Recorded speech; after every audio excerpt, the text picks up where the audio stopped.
2.2 Life Science Philosophy, Principles, and Practices. Life science holds that life should be meaningful and filled with beauty, goodness, and happiness. Life science holds that humans are inherently good, righteous, and virtuous, and that their exalted character will be realized under ideal life conditions. Life science holds that superlative well-being is normal to human existence and necessary to the realization of the highest human ideals. Life science holds that supreme human excellence can be realized only in those who embrace those precepts and practices which are productive of well-being. Life science, which encompasses all that bears upon human well-being, constitutes the only way to realize the highest possible order of human existence. Life science, alone, is in harmony with nature, in accord with the principles of vital organic existence, correct in science, sound in philosophy and ethics, in agreement with common sense, and successful in practice and a blessing to humankind. Life science recognizes that the human body is a fully self-sufficient organism, that it is self-directing, self-constructing, self-preserving and self-healing, and that it is capable of maintaining itself in superb functioning order, completely free of disease, if its needs are met.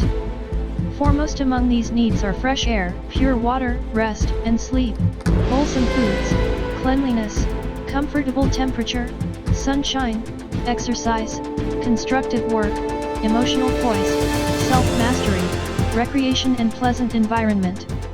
Life science recognizes that humans are constitutionally adapted to a diet of fruits, vegetables, nuts, and seeds eaten in compatible combinations while in the fresh raw natural state.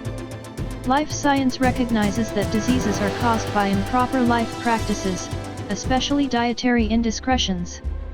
Illness proceeds from reduced nerve energy and consequent toxemia. Insufficient nerve energy arises from dissipation, stress, overindulgence, excess, or deficiency of the normal essentials of life, or pollution of the body with substances not normal to it. Accordingly, recovery from sickness can be achieved only by discontinuing its causes and supplying conditions favorable to healing. Life science recognizes that a thoroughgoing rest, which includes fasting, is the most favorable condition under which an ailing body can purify and repair itself. Life science, which teaches that exalted well-being can be attained and maintained only through biologically correct living practices, is not in any sense a healing art or a curing cult. It regards as mistaken and productive of much grief the idea that diseases can be prevented or overcome by agencies abnormal to our natural being. Consequently, life science emphatically rejects all drugs, medications, vaccinations, and treatments because they undermine health by interfering with or destroying vital body processes and tissues. Therefore, life science regards the body and mind as the inviolable sanctuary of an individual's being. Life science holds that everyone has an inalienable right to have a pure and uncontaminated body, to be free of abnormal compulsions and restraints, and to be free to meet his/her needs as a responsible member of society. 3. An inquiry into the philosophy, principles, and practices of life science. 3.1 The concept of innate individual worth. Life science holds that we are born naturally innocent and naturally good. The first two paragraphs of the concise statement we heretofore printed in exposition of life sciences philosophy, principles, and practices states this. Scientific studies of babies and youngsters have pointed to one inescapable conclusion. As gregarious creatures, humans are naturally empathetic, altruistic, and moral, i.e., humans are naturally righteous toward one another in keeping with their gregarious instinct. Humans are woefully perverted by unnatural conditions within the context of civilization. They are made vicious by inhumane influences such as deceptive practices, exploitation, insecurity, and other baneful conditions in a society gone mad. Individuals usually strive to present the appearance of upright character to others. This bespeaks our innate urge and conviction that we should be righteous. Life science holds that if a society of assurance exists, these innate virtues will assert themselves naturally. 3.2 The concept of happiness and ideal health as normal. Life science holds that life was developed to be a long joyous event from birth until a natural death. Happiness and health flow from ideal life conditions.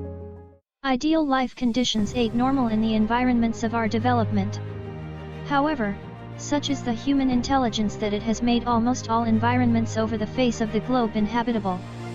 Many arts, artifices, and artificial environments have been created to satisfactorily supplant the wonders, beauties, and beneficence of a natural environment in many habitats, though, in truth, such artifices are never completely wholesome substitutes. Life science holds that humans developed to their high state because they adapted so well to the environment and its possibilities. This means that health is normal and natural when the conditions to which we are adapted are met. Superb excellence in humans flows from ideal life conditions and the superlative health begotten of them. 3.4. The self-evident concept of self-government in all organisms.